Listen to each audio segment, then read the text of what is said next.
Namaskar. My warm greetings to you all from Dublin, Ireland. Today's event becomes even more special because it coincides with Mahatma Gandhi's birth anniversary. Mahatma Gandhi is remembered by the people of India, grateful people of India, for his visionary leadership and guidance while we were struggling for our independence. Now that we have achieved our independence and we are celebrating Azadi Ka Amrit Mahotsav, 75 years of India's independence, and preparing for the Amrit Kal, 100 years of India's independence, and have a vision, a dream of a new, developed, prosperous India. Mahatma Gandhi today becomes increasingly more relevant. He becomes an extremely important icon, an exemplar leader whom each one of us can relate to and can follow. Mahatma Gandhi was like all of us, any of us. He did not belong to a very prestigious, very renowned family. As an individual, he did not have a very charismatic personality, very tall, very handsome, very charismatic voice. No. As a student, as a child, he was very mediocre, he was very diffident, he was very shy. He did not perform very well. He studied law and tried practicing law, but he was not particularly successful. Yet, he struggled through his life, and with purpose, with determination, he acquired greatness. And his life itself is the message, because whatever he did, whatever he thought, whatever he experienced, he let it be in the open for everyone to see and pick up whatever relevant elements in his life can guide you in a particular stage in life, in a particular specific context. It's for everyone to possess and benefit from. In context of this talk, beyond the boundary, I think Mahatma Gandhi is particularly relevant as embodiment of Indian philosophy and Indian cultural ethos. If I have to distinguish Indian cultural ethos, Indian philosophical ethos, values from the rest of the world, I would say two things.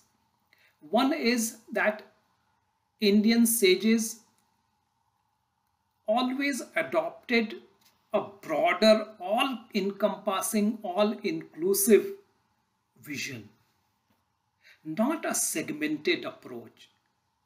Like if you are studying physics, then chemistry, studying biology, then you don't have to be oblivious of all the others. Knowledge itself becomes one. Also, the process of acquiring knowledge, process of seeing the reality. The Western world adopted a very egocentric, self-centric view, presuming that what one can see with own eyes, that is the truth. That is the only truth to be believed. Whereas Indian sages, Indian rishis cautioned us against this. They told us that our eyes have limitations.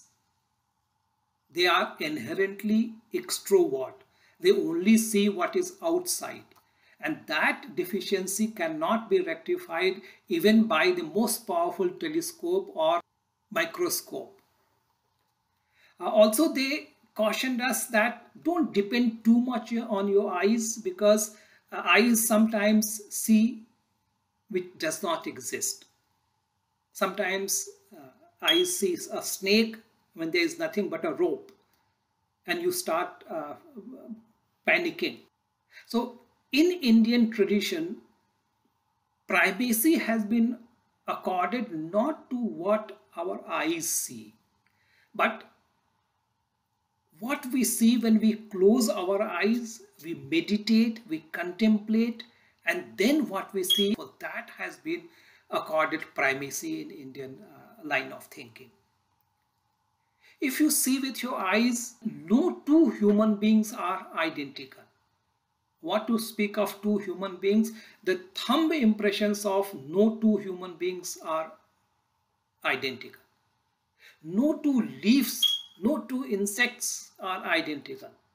In a single atom, no two electrons are identical. So inherently nature is diverse. Nature is pluralistic. But if you meditate, if you contemplate, you find there is a deep interconnection.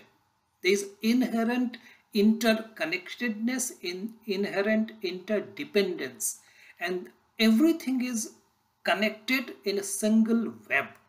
And that vision, that approach to seeing things not with eyes but with your mind, your buddhi, your vivek, your contemplative power, power of discrimination, then you realize that all the boundaries or the contradictions or the conflicts which are apparent in the superficial world, they vanish.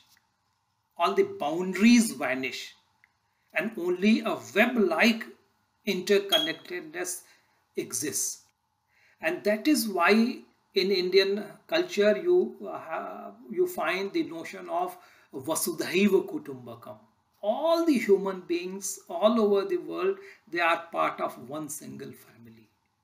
And it's not just about human beings, but animals, plants, birds, insects, all beings become one integrated family, part of this large ecosystem. And this whole world becomes one single nest, one single abode in which every creature finds a home. Vishwam Bhavatyeka Nidam. And the knowledge itself becomes one, unified, not segmented. And the equality, profound equality among all different diverse creatures, that appears.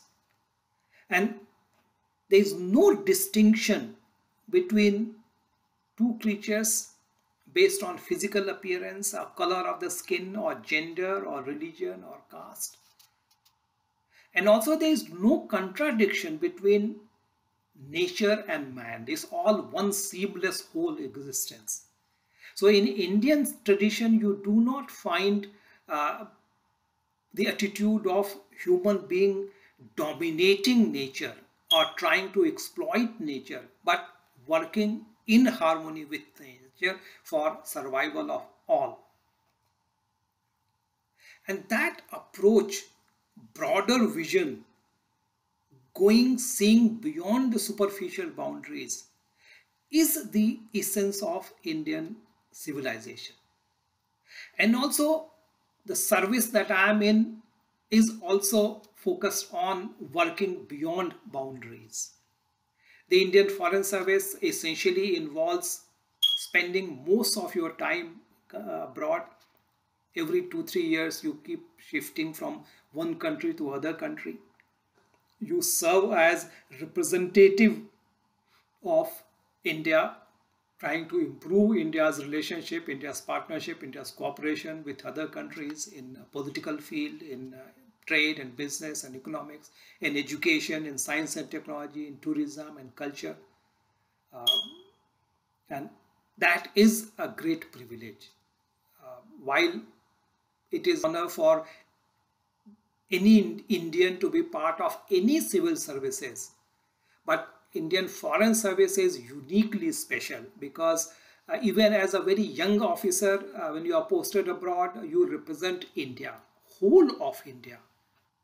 Unmatched opportunities are offered by this service for any individual to work in many countries, learn many languages, experience different cultures and wisdoms, and interact with people, distinguished, outstanding personalities in every field of life.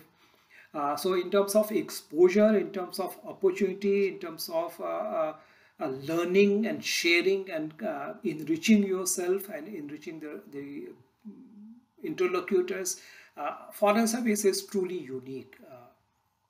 Also, Indian Foreign Service is very special because it gives you unlimited intellectual freedom and tremendous opportunity for you to contribute through your ingenuity and innovativeness in policy formulation of the government of India and implementation of policies and schemes which are directly impinging on people's lives, and you can see in front of your eyes the impact of your work. So I'm very delighted to learn that many of you are actively considering Indian Foreign Service as your future career option. It will be a great privilege for me to guide you, support you, advise you, mentor you, motivate you in whatever manner we can. So please don't hesitate to contact us.